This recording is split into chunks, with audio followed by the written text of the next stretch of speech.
yourself. Take a deep breath. He's going up the third floor. Where were they standing when they shot you? For some reason, he lost speed and altitude.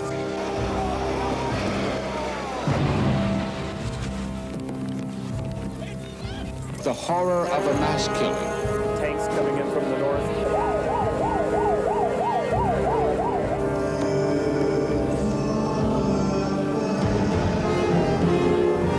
Victim of violent crime.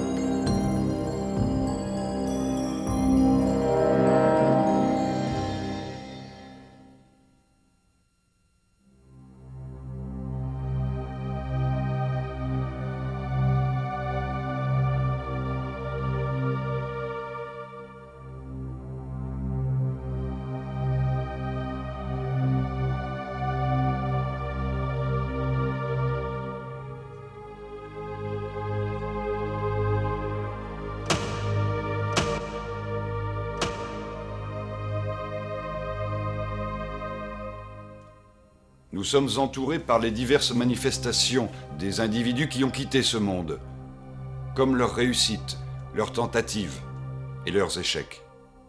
Ils voulaient tous atteindre un idéal. Ils ont tous dû se soumettre à l'inéluctable, la mort.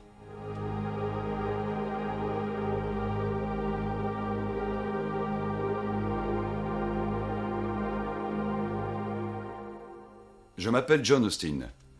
Je parle souvent avec des personnes qui font face à la mort tous les jours. C'est un sujet qu'on préfère éviter, dont on a peur. Mais tôt ou tard, on est bien obligé d'y faire face. La mort est pour certains la voie traditionnelle qui conduit au paradis ou à l'enfer. Pour d'autres, c'est un pont pour une réincarnation ou une ascension étape par étape. Certains autres croient que c'est la fin, une fin scientifique de l'existence. Ils croient aussi que la religion ne sert qu'à donner un peu de morale pendant la vie, ou réconforte de l'anxiété souvent associée à la mort. Pour d'autres, la mort est un sujet auquel ils n'ont pas le temps de penser. Sigmund Freud a dit qu'au fond, personne ne veut croire en sa mort. Nous avons tous ancré dans notre subconscient le sentiment d'être immortel. Si vous n'avez pas réfléchi à votre mort, faites-le au plus tôt, et considérez qu'elle s'approche de jour en jour. Il ne s'agit pas de préoccupations morbides, mais de saine curiosité et de respect envers un phénomène naturel, aussi mystique de nos jours qu'au premier temps du monde. Dans notre société de technologie avancée, nous sommes toujours incapables de déterminer ce qui se passe quand on meurt. Et selon un sondage d'opinion, les 2/3 de la population américaine veut croire que la vie existe après la mort. Y a-t-il quelqu'un pouvant nous dire ce qu'il y a dans l'au-delà? En explorant la fin de la vie, nous pourrons peut-être trouver de nouvelles significations. Comment pouvons-nous nous préparer à la mort? Qui sait si les expériences de certains sur leur lit de mort pourront nous éclairer?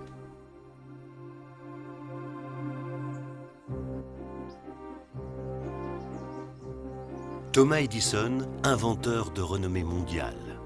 Durant sa vie, il a fait breveter plus de 1000 inventions. Plusieurs d'entre elles étaient révolutionnaires. La lampe électrique, le phonographe et le microphone. Un homme dont le premier instituteur a déclaré qu'il ne ferait rien de bien dans la vie a certainement laissé sa marque sur la technologie actuelle.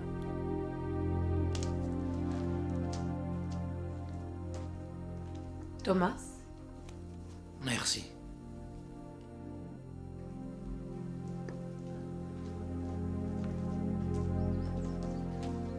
Même à un âge avancé, il a continué ses travaux dans son laboratoire de West Orange, au New Jersey.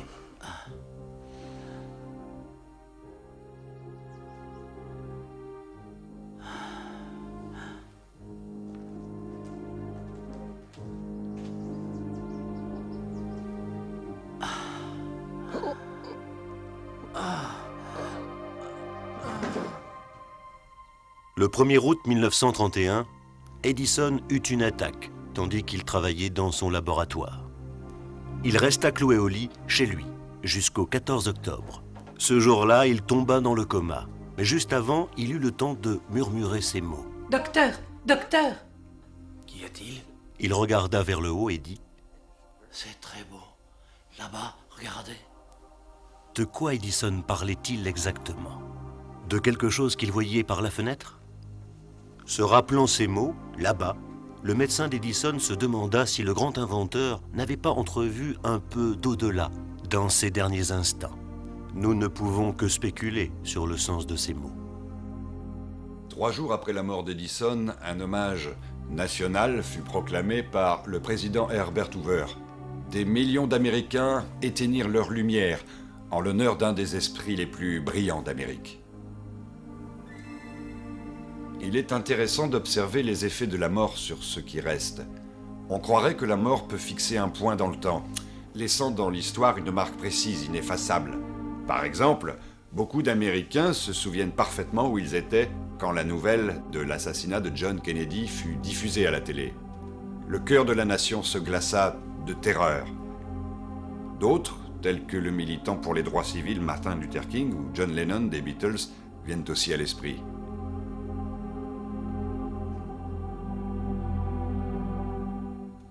Mourir, dormir, rêver peut-être.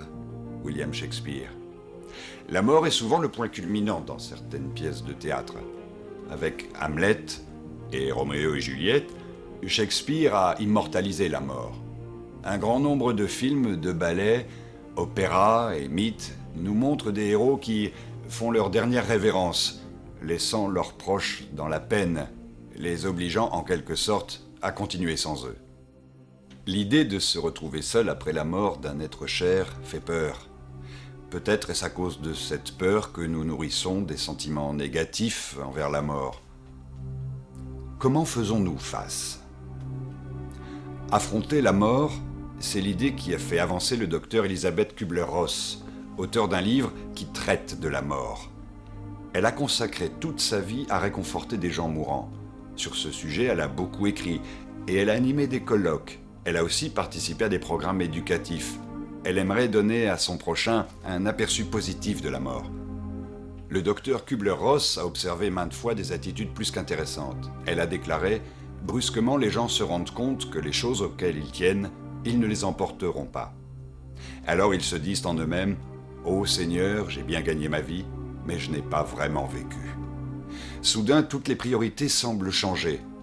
À quoi ressemblera notre vie quand nous la verrons défiler au moment de mourir? Qu'est-ce qui sera important? Kübler-Ross nous dit ceci. Quand on assiste à la mort de 20 000 adultes et de petits-enfants, on comprend en fin de compte que l'amour est la chose essentielle dans notre vie. Attention, pas le genre d'amour qui nous a élevés, je parle d'un amour inconditionnel, le seul qui nous aide vraiment à ne pas avoir peur de vivre ou de mourir. L'amour inconditionnel, remède excellent contre la peur de mourir. Des experts tels que le docteur Kübler-Ross nous disent que la plus grande anxiété ressentie est durant le processus vers la mort, et non pas au moment précis de la mort. Que se passe-t-il quand on est sur le point de mourir? Que se passe-t-il quand le temps, comme nous le percevons, s'arrête? Dr Raymond Moody, le professeur de psychologie de West Georgia College, a étudié toute sa vie l'expérience de ceux qui ont assisté à leur mort. On retrouve dans son livre ce qu'il va maintenant nous raconter. En quelques mots, je travaille depuis plus de 25 ans sur ce sujet et j'ai pu parler avec environ 3000 individus qui avaient été pratiquement morts et qui étaient revenus à la vie. Ils m'ont raconté leur fascinante expérience durant ce voyage. Je me souviens d'un cas très intéressant. Une femme qu'on avait ressuscitée après un collapsus pulmonaire. Sur ce, elle fit un arrêt cardiaque, alors qu'elle récupérait d'une intervention à la vésicule biliaire. Elle a des taches rouges foncées. Vérifiez ses organes vitaux. Prenez sa tension. Appelez une infirmière, vite. Je peux vous aider? Va prévenir la famille et dépêche-toi de revenir. Une intraveineuse. Oui, docteur. Le médecin croyait vraiment que c'était la fin, que cette femme allait probablement mourir. Il en informa la famille qui habitait tout près. Et une amie de la famille qui gardait la fillette de cette femme jusqu'à son retour emmena la fillette jusqu'à l'hôpital. Mais devant l'urgence, elle habilla la petite avec ce qui lui tomba sous la main. Et la petite se trouva habillée avec une jupe et une blouse dépareillée. Et elles se rendirent toutes les deux à l'hôpital.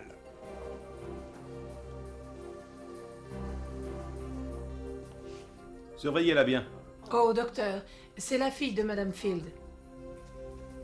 Bonjour. Tout va s'arranger, tu verras. Docteur, le code 437.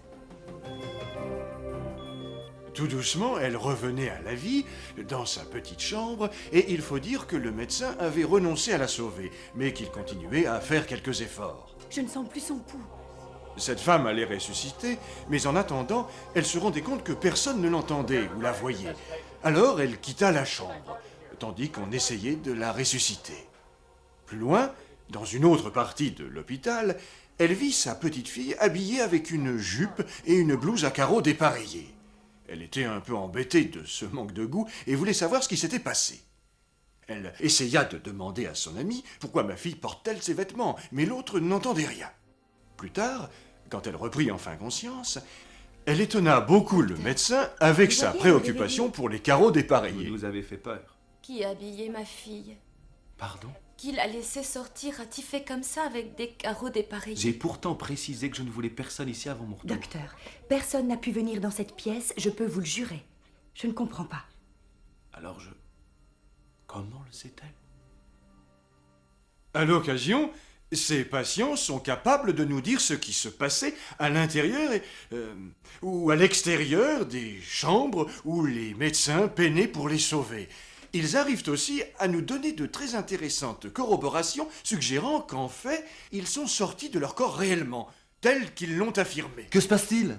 Elle s'est évanouie. Une femme dans ma famille a dit qu'elle voyait son corps d'en haut et qu'elle essayait de communiquer avec son médecin et elle lui demandait ce qui se passait, mais elle se rendit compte que personne ne l'entendait. De l'oxygène? Elle est donc sortie de la chambre et elle a donc quitté son corps que les médecins essayaient de ressusciter. Et à l'extérieur de la salle d'attente, dans un couloir, elle aperçut son beau-frère qui attendait, debout, nerveux. Il était avec toute la famille réunie, prêt pour la triste nouvelle de la mort de cette femme. Salut, comment ça va? Salut Tom. Tout va bien? Non. J'ai prévu de prendre l'avion dans 1 heure pour conclure un marché très juteux et c'est le jour que choisit Carole pour mourir. Alors je dois rester ici avec les autres pour veiller la morte. Je suis vraiment désolé pour toi, Bob. Moi aussi. Je risque de tout perdre en restant ici. Quand elle reprit enfin conscience, sur son lit d'hôpital, et que son beau-frère vint lui rendre visite, elle déclara « Je t'ai entendu. »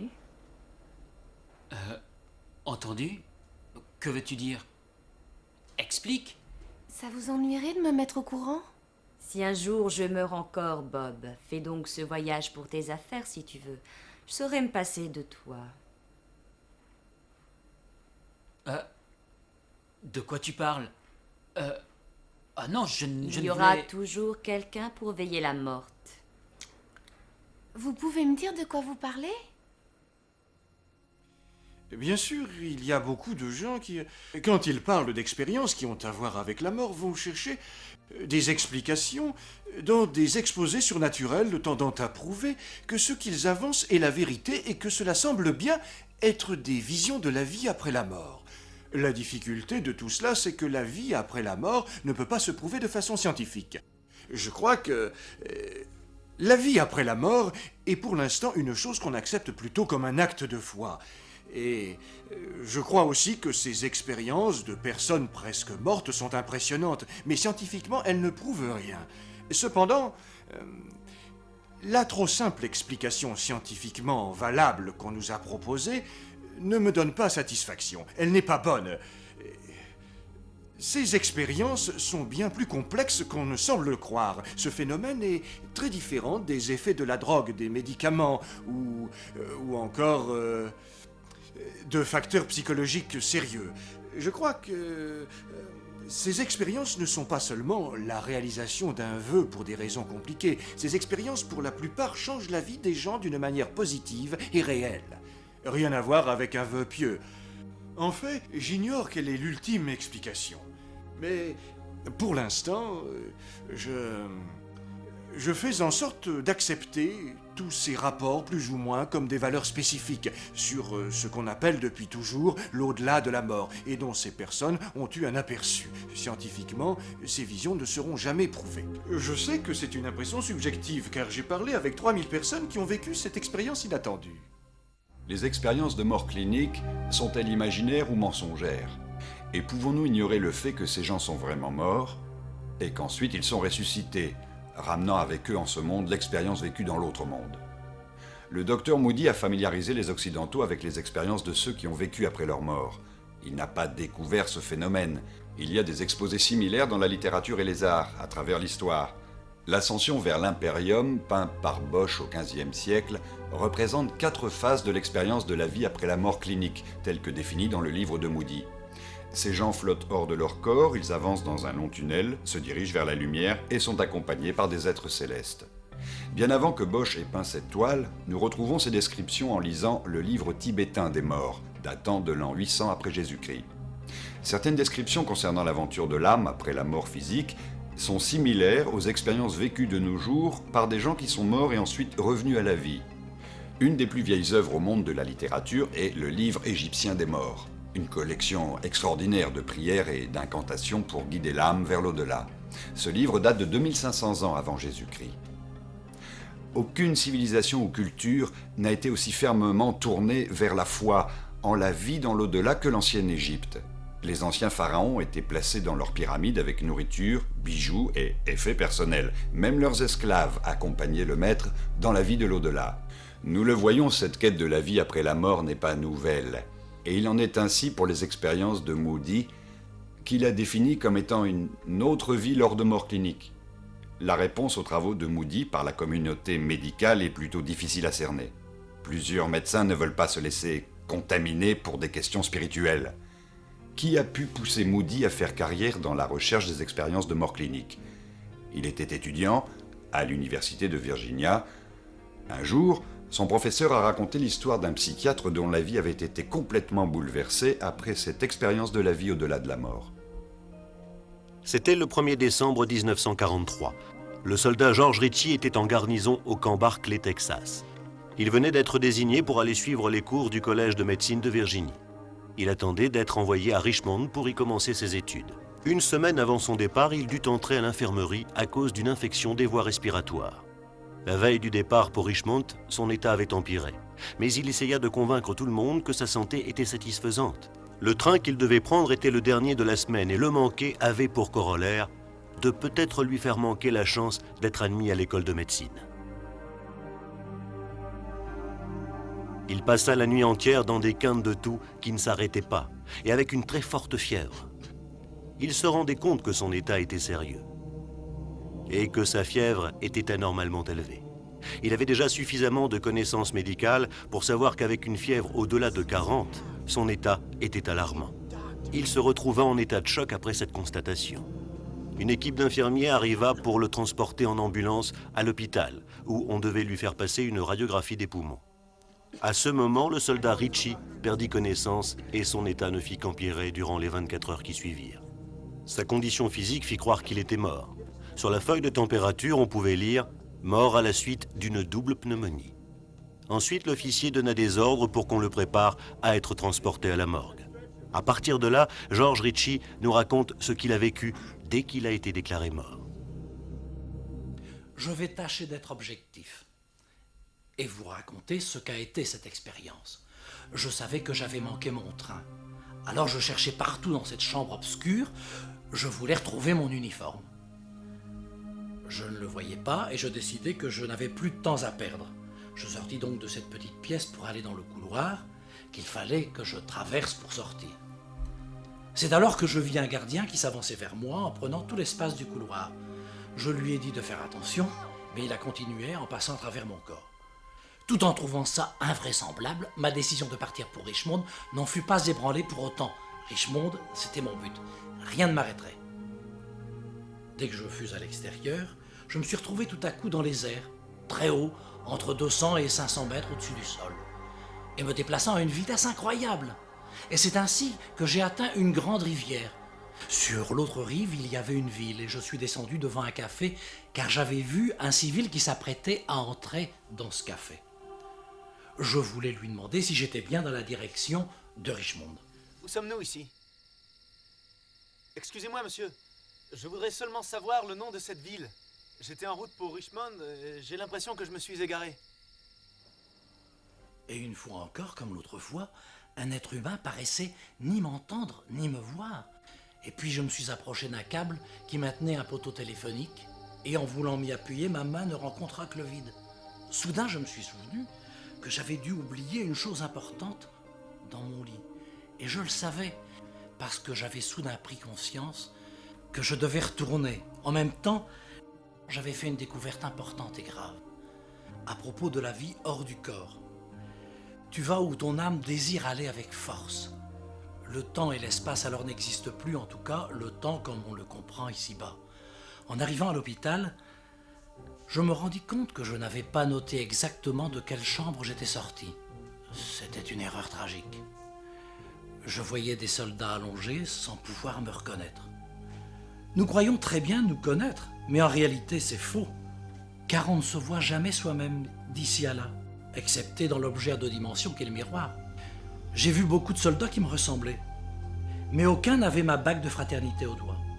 Alors bien sûr, je continuais de chercher mon corps dans toutes les chambres, devenant de plus en plus désespéré. Finalement, je me suis retrouvé dans cette petite chambre d'isolement. Un corps gisait sur le lit avec un drap sur la tête. J'ai vite compris qu'il s'agissait de moi, car j'ai reconnu ma bague de fraternité qui était marquée sur l'onyx du pi et du gamma de notre classe. Je ne faisais donc pas d'erreur. J'étais littéralement pétrifié. J'étais obligé de me rendre à l'évidence et c'était dur à avaler. C'était un mort qui était là. J'étais bien trop jeune pour mourir, je n'avais que 20 ans. Tout à coup, la pièce fut envahie d'une lumière éclatante, d'une intensité comparable à la luminosité d'1 million de lampes à souder, toutes braquées au fond de la pièce. 3 choses se sont produites à l'instant même. Une voix a interpellé mon subconscient. Une voix qui m'a dit « Debout, tu es en présence du Fils de Dieu ». Et ce fut à cet instant précis, sortant de cette lumière extraordinairement brillante, apparut le plus extraordinaire des êtres. Et les murs de l'hôpital disparurent virtuellement. Et tous les détails de ma vie se mirent à défiler comme un film. Ma vie publique et privée, jusqu'à ma naissance, qui fut pénible. Et mes 20 ans, quand ils m'ont déclaré mort. L'être de lumière m'a posé une question. Qu'as-tu fait de ta vie? J'ai pensé, j'ai été chef scout. Il me dit, c'est bien, cela te glorifie. Et il me posa la même question. Qu'as-tu fait de ta vie? Et là, dans ce royaume, il n'y a aucune hypocrisie possible, car vous vous rendez compte très vite que l'être qui est devant vous est tout à fait au courant de ce que vous pensez. Mentir est donc inutile. Et inutile de faire comme si on n'avait pas compris. Et pourtant, cet être qui connaissait tout de moi m'acceptait totalement et m'aimait totalement. Et je le compris spontanément. Ensuite, j'ai vu le Christ qui me faisait signe de m'approcher de lui. À ce moment-là, je croyais que j'avais tout vu. Mais je m'aperçus que ce n'était que le début, car soudain il m'ouvrit un autre royaume. Je voulais rester, mais je compris alors que le Christ m'emmenait loin de ce lieu et que je retournais dans la chambre d'isolement à l'hôpital Camp Berkeley Station dans la banlieue d'Abilene. La mort du soldat George Ritchie a été confirmée par le docteur Donald G. Franci, capitaine et responsable de l'hôpital à ce moment-là. Le livre du docteur Ritchie, Ma vie après la mort, contient un récit détaillé sur les divers royaumes de la vie après la mort qu'il déclare avoir vécu. C'est un regard sur la rencontre d'un homme avec la mort. Mais ce qu'il croit se trouve au-delà. Selon un sondage de Gallup, 16% des scientifiques interrogés croient en la vie après la mort. Il y a un fossé entre ce chiffre et les 76% du grand public qui dit « la vie après la mort est un fait ». Mais que se passe-t-il si les explications proposées par le corps médical ou scientifique sur la vie en cas de mort clinique ne résout rien du tout? Le docteur B. Savan commença ses recherches sur ces expériences d'une façon sceptique. Souvenir d'une mort, une enquête médicale, est le titre de l'étude du docteur Savan qui a exploré la vie après la mort clinique. Comme conclusion finale, Il révèle l'hésitation de la science à corroborer les expériences des hommes sur ce sujet. Le docteur Savan a aussi cité Albert Einstein. Tous ceux qui sont sérieusement impliqués dans l'avancement de la science sont vite convaincus qu'un esprit se manifeste dans les lois de l'univers. Un esprit grandement supérieur à l'homme et un esprit en face duquel nous, avec nos modestes pouvoirs, devons rester humbles. Les progrès de la médecine augmentent la longévité de la vie humaine. On considère la mort comme l'ennemi. Mais quand il s'agit de la signification de la vie, certains patients et médecins laissent la médecine et ses progrès de côté et prennent la décision de penser comme ils l'entendent. Selon des sondages d'opinion, continuer de vivre grâce à une machine qui régénère les fonctions vitales est selon certains inadmissible et surtout pas souhaitable. Est-ce que la mort est une option? Quand? Et qui décide que c'est l'heure? Plusieurs questions complexes sont soulevées et les explications scientifiques ne semblent fournir qu'une partie des réponses. La religion sans la science est aveugle. La science sans la religion est boiteuse. C'est d'Albert Einstein. La science et la religion cherchent une vérité fondamentale, mais elles utilisent des méthodes différentes. C'est ce qu'il semble être en tout cas. Les nombreuses religions qui existent en ce monde présentent leur propre version de la vie après la mort, et aussi comment aller au ciel. Des images suggérant le paradis sont souvent présentes dans les nombreux récits sur des expériences de mort. Un endroit d'une indescriptible beauté, offrant la paix et donnant l'amour, où il y a les anges et un être de lumière. C'est peut-être Dieu. Mais que devient la contrepartie du paradis? Que devient l'enfer, le lieu du tourment éternel? Il y a une version de l'enfer dans la plupart des grandes religions du monde. Un lieu de punition au-delà de la tombe, destiné à ceux qui ont fait le mal. Le docteur Moody explique que l'enfer intervient rarement dans les expériences de mort. Est-ce que cela signifie que la religion n'est pas très sévère, ou que les recherches sont incomplètes? Le docteur Maurice Rawlings a découvert qu'il y a sûrement autant d'expériences infernales que d'expériences heureuses. Contrairement aux autres chercheurs en ce domaine, le docteur Rawlings était présent durant la mort et la résurrection.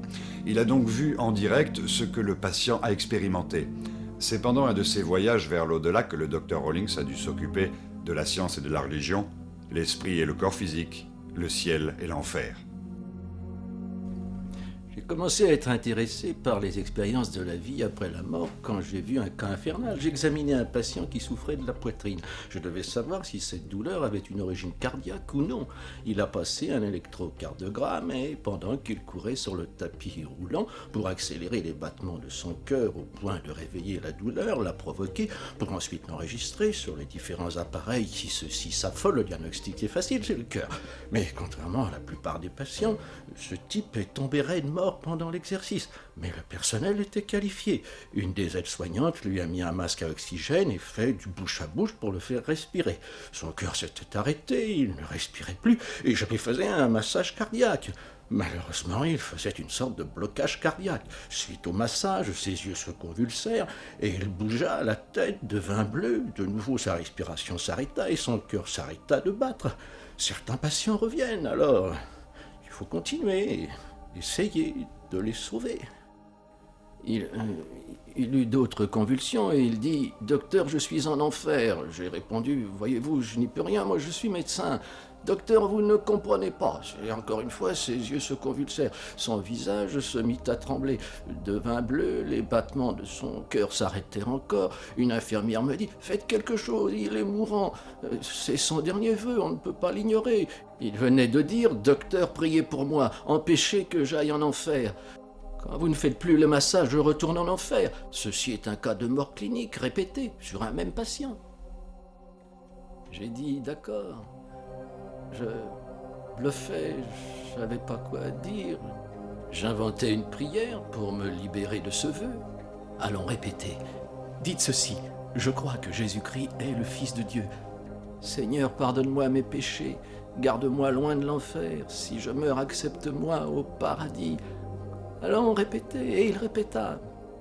Mais si je vis, je promets de t'appartenir pour toujours. Et il s'est ainsi converti grâce à une prière fabriquée de toutes pièces. allongé sur le sol, au lieu de se contorsionner, d'avoir les pupilles qui se dilatent, de crier « Libérez-moi d'eux !» Ils reposent tranquillement. Ils semblent rassérénés, en paix. Quelle que soit la nature de leur expérience, chaque individu a été radicalement changé. Des recherches prouvent qu'ils sont devenus de bien meilleures personnes depuis leur expérience. Ils sont revenus avec un grand désir de connaissance et un sens très fort de l'importance de l'amour. Moody veut nous proposer l'idée que ce changement est la preuve qu'une expérience de mort clinique est plus qu'une crise passagère. Il semble que cela demande à ces personnes de prendre une attitude positive, au lieu d'être émotionnellement bloquées et de ne pas savoir comment mettre ces traumatismes hors de leur vie. Rawlings dit que le point commun dans l'étude de ces cas concernant la vie après la mort clinique, eh bien c'est le changement de vie. Rawlings ajoute qu'il ne considère ces expériences valables que si la famille, les amis et relations du patient sont d'accord qu'un changement est survenu.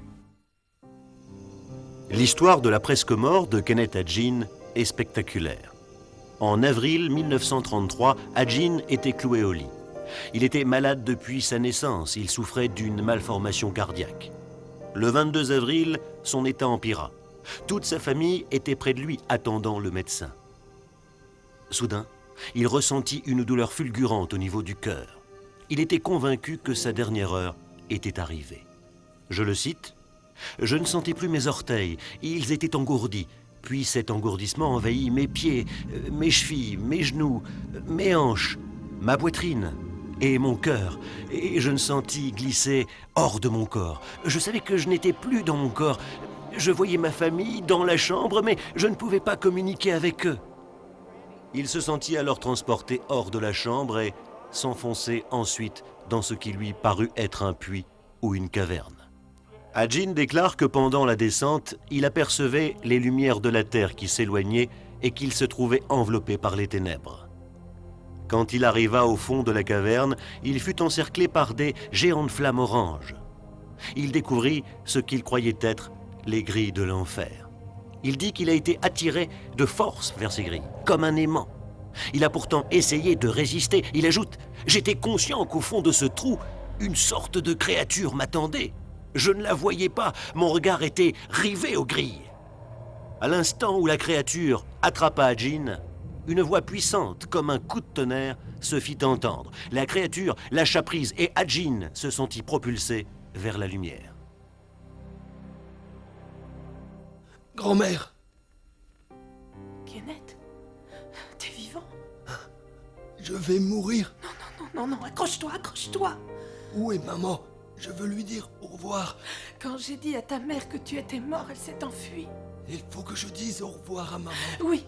Lily! Grand-mère, non. Non, mon Laisse pas. petit, non, je ne m'en vais pas. Non, je ne vais pas te quitter. Je reste avec toi. Oui, je ne m'en vais pas. Ne crains Grand-mère, je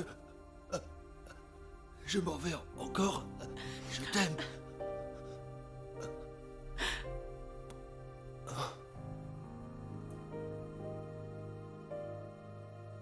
Agin dit que cela s'est produit 3 fois. La 3e fois, il a cru que cette expérience n'était qu'une hallucination. Mais tandis que les ténèbres l'entouraient, il fut convaincu que cet enfer était réel. Il ajoute qu'il a crié « Dieu, j'appartiens à l'Église, j'ai été baptisé dans l'eau !» Une fois encore, il se retrouva au fond du trou, face aux grilles et face à la créature. Et comme pour les 2 fois précédentes, il entendit la voix. J'ignore ce qu'elle disait, mais tout tremblait, tout vibrait. La créature vacillait. Agin se souvient qu'il priait pendant son ascension vers le monde terrestre. « Ô Seigneur, je viens vers toi au nom de Jésus-Christ. Je te demande humblement de me pardonner mes péchés. Je veux que vous sachiez que ce poids que j'avais sur la poitrine disparut complètement. » Le docteur Kenneth Agin a eu la chance de guérir. Il est maintenant connu à travers le monde en tant que fondateur et président de Rhema Bible School. Y a-t-il un enfer au-delà de la tombe? Où est-il? Les flammes sont-elles réelles ou figuratives? Qui va en enfer? Selon certaines religions, notre destin est un mystère jusqu'à la mort. Que pouvons-nous faire au sujet de ce qui nous attend après la mort? Sommes-nous impuissants? La mort frappe et nous prend quand elle le veut. N'y a-t-il aucune échappatoire? Il y a le cas d'une mort qui ressort parmi de nombreux autres, peut-être la plus documentée. Cet homme tenait sa mort sous contrôle. Il a dit comment il mourrait et qu'il allait reprendre le contact par-delà le tombeau. Les gens pour la plupart étaient sceptiques, même ses amis les plus chers. Mais comme il l'avait prédit, il est mort. Et quelques jours plus tard, on l'aperçut. Ce jour-là, il apparut à un très grand nombre de gens. L'homme, c'était Jésus-Christ.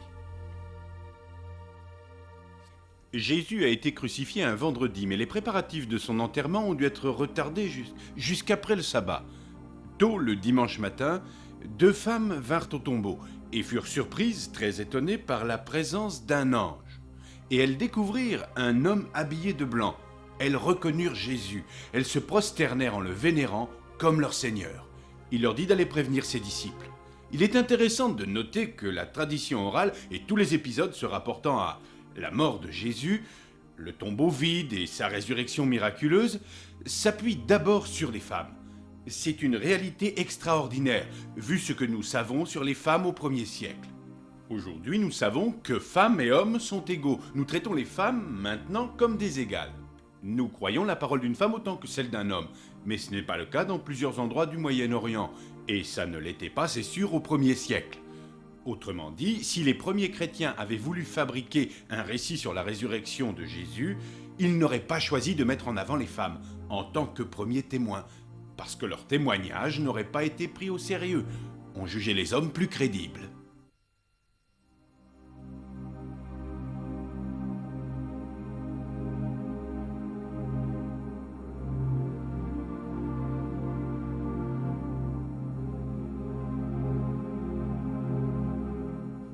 Les disciples s'étaient rassemblés dans un grenier.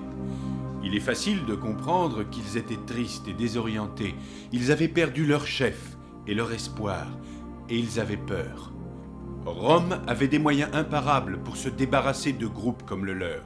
Rome neutralisait le chef, le tuait, et neutralisait ensuite disciples et sympathisants, et les détruisait d'une manière ou de l'autre. Marie a vu ce qu'elle voulait voir. Conte de fées. Et foutaise.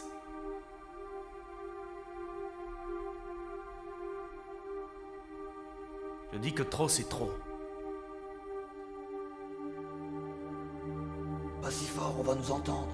Ne t'inquiète pas. Et laisse Marie tranquille. Elle fait partie de notre groupe. C'est Jésus qui nous l'a imposé.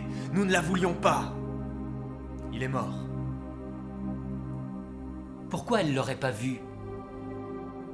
Il a fait toutes sortes de miracles. Nous les avons vus de nos propres yeux. Rappelez-vous Lazare. Il a ressuscité d'entre les morts. Pourquoi pas lui-même? C'est terminé. Nous avions tort. Il était bon et généreux. Mais les hommes de cœur meurent aussi, tout comme nous. Le désespoir, le découragement des premiers disciples juste après la mort de Jésus est très facile à admettre. Ils étaient plutôt démunis pour comprendre et saisir l'importance et le sens de la mort de Jésus et le témoignage du tombeau vide. Quand Jésus avait parlé de résurrection, eux croyaient qu'il voulait parler, comme n'importe quel pharisien ou juif du 1er siècle, qu'il voulait parler de la résurrection de tout le peuple, représenté dans Daniel chapitre 12, c'est-à-dire la résurrection de tous à la fin des temps. On ne s'attendait pas un instant qu'une seule personne puisse revenir d'entre les morts. Accablés par le désespoir, ils virent entrer Jésus dans la pièce. À ce groupe de sceptiques, Jésus promit qu'il serait parmi eux jusqu'à la fin des temps. Les récits sur Jésus, qui est apparu après sa résurrection à ses disciples, racontent que Jésus leur a demandé à manger, et dans un récit on dit qu'il prépara à manger pour eux. D'un côté, cela démontre qu'il n'est pas un fantôme, ni une vision, il a un corps d'homme ressuscité d'entre les morts. D'un autre côté, Jésus reprend son ministère là où il l'avait laissé quand il avait partagé son dernier repas avec ses disciples. Malgré leur fuite au moment de son arrestation, leur reniement, il leur a pardonné et les a ramenés dans la communauté. Il a rétabli la communion entre eux en mangeant avec eux. Pendant le repas, il les a chargés de continuer son ministère et leur a affirmé qu'il serait avec eux jusqu'à la fin des temps. Homme de peu de foi, parce que vous m'avez vu, vous avez cru. Mais bénis soient ceux qui ne m'ont pas vu et qui ont cru quand même. C'est quand la mort survient que la résurrection, par une croyance religieuse, devient vitale. Nous avons exploré la mort et l'au-delà. Très souvent, les gens qui ont connu une mort clinique ont rencontré une lumière très puissante qui les a aimés d'une façon indescriptible. D'autres racontent leur expérience avec l'enfer, pouvant être inversée en un instant en criant le nom de Dieu. La question de Dieu semble être en dehors des limites de la science, et la religion n'a pas toutes les réponses. La religion a toujours été pour l'homme la façon de comprendre et définir Dieu. Mais quelle est la façon de Dieu vers l'homme ? Dieu est décrit dans les Saintes Écritures comme un être d'une incroyable lumière et d'un amour inconditionnel. La Bible dit que Dieu aimait tellement le monde qu'il a envoyé son Fils pour rétablir les relations rompues entre lui et l'humanité. Les relations, pas la religion, c'est ce qui compte en fait. Jésus est seul quand il fait cette déclaration rassurante au sujet de la mort. Dans son essence, il a dit « Oui, j'ai conquis la mort, et vous n'avez donc plus rien à craindre. » La mort, nous n'aimons pas cette idée, mais nous ne devons pas la craindre. Nous devons seulement recevoir l'amour et le pardon que Dieu nous offre à travers la victoire de Jésus sur la mort. Alors nous vivrons pour toujours avec notre Créateur. Tout le monde doit mourir. Vous allez mourir. Qu'y a-t-il après la mort pour vous ?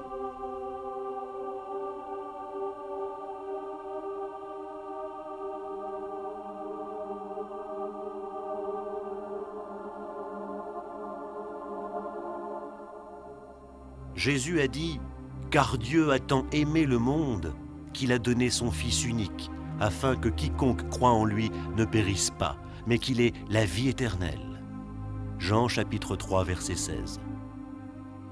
Jésus a dit « Moi je suis la résurrection et la vie. Celui qui croit en moi vivra quand même il serait mort. Et quiconque vit et croit en moi ne mourra jamais. » Crois-tu cela ? Jean chapitre 11, versets 25 et 26.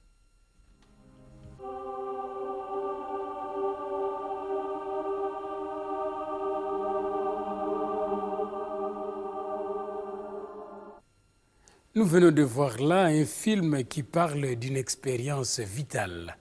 Une expérience qui va toucher la vie d'un chacun, parce que l'expérience de la mort est pour tout le monde.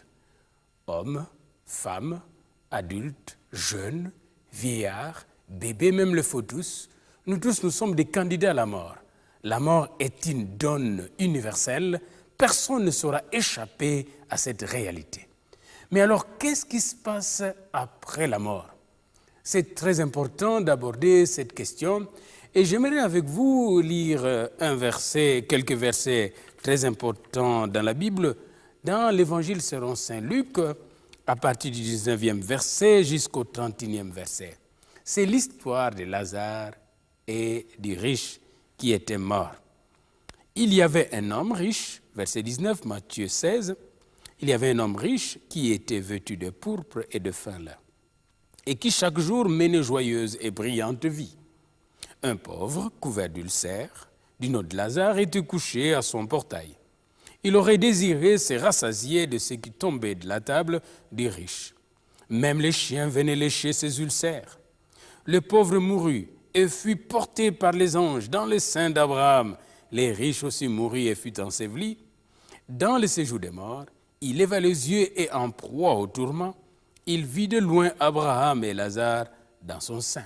Il s'écria, « Père Abraham, aie pitié de moi et envoie Lazare pour qu'il trempe le bout de son doigt dans l'eau et rafraîchisse la langue, car je souffre dans cette flamme, oh la flamme de l'enfer. » Abraham répondit, « Mon enfant, souviens-toi que tu as reçu tes biens pendant ta vie et de même Lazare a eu les maux maintenant. Il est ici consolé et toi tu souffres.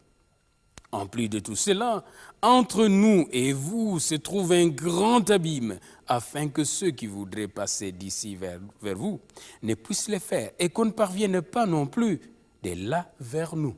Très important, les riches disent, je te demande donc, Père, d'envoyer Lazare dans la maison de mon Père, car j'ai 5 frères qui leur apportent son témoignage, afin qu'ils ne viennent pas aussi dans ce lieu de tourment. Abraham répondit, ils ont Moïse et les prophètes, qu'ils les écoutent. Et Abraham continue à dire, s'ils n'écoutent pas Moïse et les prophètes, ils ne se laisseront pas persuader, même si quelqu'un est ressuscité d'entre les morts. Quelle parole puissante. Mais bien aimés, il y a une grande séparation entre le ciel et l'enfer, le paradis de Dieu.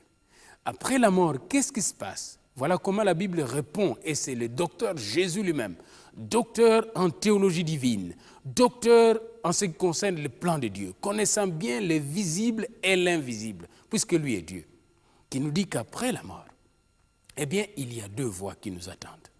Il y a la voie qui conduit à l'enfer, au tourment éternel, c'est-à-dire à la séparation d'avec Dieu pour toujours. Et comme nous voyons le vieux homme riche qui avait passé tout son temps à idolâtrer la richesse de ce monde, s'était retrouvé en enfer, séparé de Dieu, tourmenté. Et puis il a vu ce pauvre Lazare, qui était pauvre, malheureux sur cette terre, dans les richesses éternelles de Dieu, dans les bénédictions éternelles de Dieu. Il était dans les seins d'Abraham, symbolisant ainsi la félicité, la quiétude, la tranquillité, la paix éternelle. Oh mon bien-aimé, voilà ici une grande question maintenant que l'homme riche se pose. D'abord, il pose la question d'obtenir une goutte d'eau, quelques gouttes d'eau du doigt de Lazare. Il a oublié très vite qu'il lui disposait des tables bien garnies sur cette terre, comme nous voyons souvent beaucoup de riches, même chrétiens, qui prient pour les pauvres qui se trouvent dans les quartiers les plus pauvres de l'Afrique. Oh Seigneur, aide-les. Mais en même temps, ils ont des richesses inouïes dans leur maison et ils ne veulent pas donner aux pauvres. Voyez-vous, mes bien-aimés, lorsqu'on se retrouvera de l'autre côté, ces richesses ne pourront nous sauver. Et alors, il a demandé de l'eau. Et vous écoutez la réponse d'Abraham. Il y a une séparation entre eux dans le ciel et ceux qui se trouvent dans l'enfer. Une deuxième demande que les riches avaient faite, c'est celle d'avoir quelqu'un qui pourrait partir vers la terre, dont Lazare, pour aller prêcher la bonne parole à ses 5 frères et à son père et sa mère, afin qu'eux ne puissent pas venir aux tourments éternels. La réponse d'Abraham ne se fit pas attendre. Il y a Moïse sur la terre et le prophète. Aujourd'hui encore, nous continuons le travail de Moïse et des prophètes. Nous continuons le travail apostolique parce que l'Église de Dieu est apostolique. Nous continuons cette apostolicité, cette communication missionnaire de la parole. Et si on a organisé le bombardement divin, c'est pour vous communiquer justement la grâce de Dieu, la guérison et la délivrance que Dieu apporte. Mais certains n'écoutent même pas cette parole. Ils se disent, oh, nous avons besoin moins de gens qui sont morts et qui reviennent à la vie. Ils veulent d'autres expériences. Mais écoutez ce qu'Abraham dit, s'ils n'écoutent pas Moïse et les prophètes qui sont là sur la terre, ils n'écouteront pas même ceux qui sont morts et qui reviennent encore sur la terre.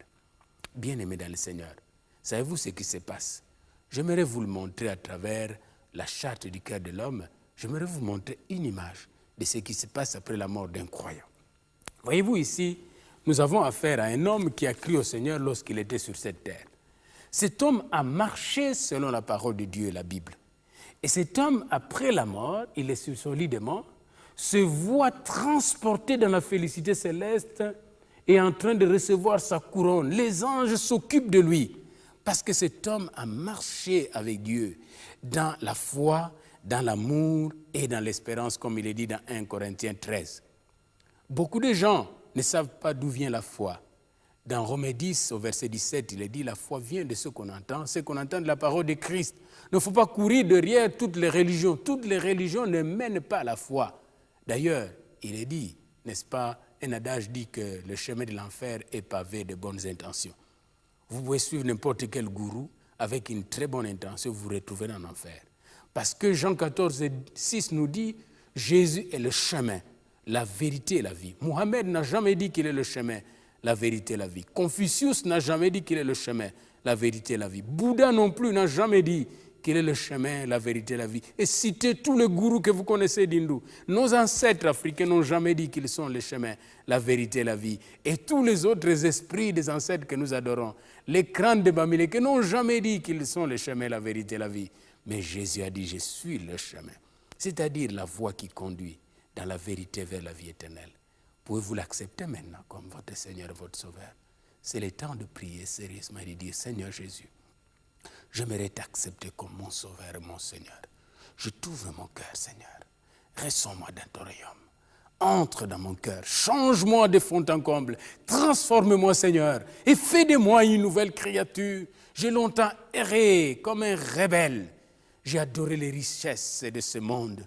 Oh Seigneur, je me suis laissé entraîner dans le péché, dans l'idolâtrie, dans la magie. Oh Jésus, dans la franc-maçonnerie, dans la rose-croix, Seigneur, dans les maraboutages, le vaudouisme. Mais maintenant, Seigneur, je viens à toi. Sauve-moi, délivre-moi, Seigneur. Merci parce que tu écoutes ma prière. Tu me délivres par ton sang précieux. Tu inscris mon nom dans le livre de vie et tu m'as scellé par le Saint-Esprit. Je suis à toi, je vais te servir car tu es mon maître, mon Seigneur et mon roi, mon Rédempteur. Amen. Si vous avez fait cette prière, le Seigneur est déjà entré dans votre cœur. Je vais vous demander une chose. Vous allez prendre votre papier que nous vous avons distribué, vous l'avez avec vous, parce que nos agents sont passés par chez vous. La première partie vous est donnée pour voir le programme, mais la deuxième partie derrière, vous avez sur la deuxième partie quelque chose de très important, un questionnaire à remplir. Remplissez-le calmement dans la prière. Répondez à chaque question qui est posée là, parce que chaque question vaut la peine d'être répondue. Et après, vous allez remettre à quelqu'un qui viendra chez vous prier, ou alors vous le remettez directement à nos bureaux, nous prierons avec vous. Et grâce à ces questionnaires, nous saurons quel traitement vous accorder, car nous sommes aussi comme des médecins spirituels, des médecins avec Jésus le grand docteur, et nous avons des pilules, des ordonnances spirituelles à signer pour vous, et même des vitamines que j'appelle les Christi-vitamines. Des vitamines pour te permettre de ne plus souffrir de la malnutrition spirituelle et du kwashiorkor spirituel. Vous avez besoin de grandir en Jésus-Christ. C'est pourquoi nous vous prions de nous contacter. Et à côté de cette belle littérature que je viens de vous montrer, il y a aussi une carte de décision, une carte très importante, ma décision. Vous prenez votre décision, vous avez déjà pris cela après ma prédication, de choisir entre la vie et la mort, entre la bénédiction et la malédiction. N'oubliez pas, dans la parabole de l'homme riche et de Lazare, l'homme riche avait choisi l'idolâtrie, les richesses de ce monde. Les richesses ne sont pas mauvaises en soi, je n'ai pas dit ça. Mais lorsque vous choisissez ces richesses et vous oubliez Dieu, vous êtes perdu. Alors prenez cette décision. Peut-être que vous êtes aussi malade. J'aimerais prier maintenant avec vous en vous imposant les mains par la foi là où vous êtes. Vous touchez le lieu qui vous fait souffrir dans votre corps, l'endroit qui vous fait souffrir, l'endroit dans lequel tu souffres. Eh bien moi je vais prier pour toi, pour ta famille. Au nom de Jésus de Nazareth, la guérison et la vie. Recevez cette guérison là où vous êtes. Et le Seigneur vous touche. Je suis convaincu que l'onction de Dieu est sur vous. Eh bien, si le Seigneur vous a guéri, vous a transformé de fond en comble, écrivez-nous, donnez-nous votre témoignage afin que nous puissions le partager avec d'autres personnes.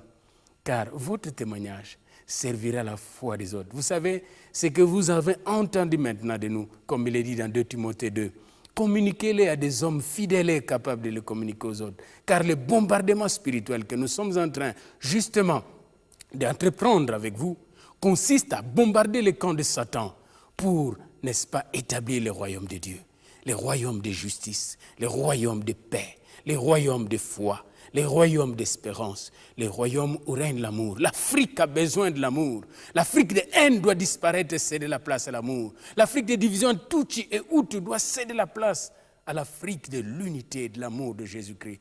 Vous savez, en Europe, il y a aussi des divisions. Vous connaissez qu'en Belgique, par exemple, les Flamands sont divisés avec les Wallons, mais ils ne se tuent pas. Nous devons aspirer à l'amour et à l'unité. Dieu est amour et qu'il vous bénisse chaque fois que vous le priez au nom de Jésus. Amen.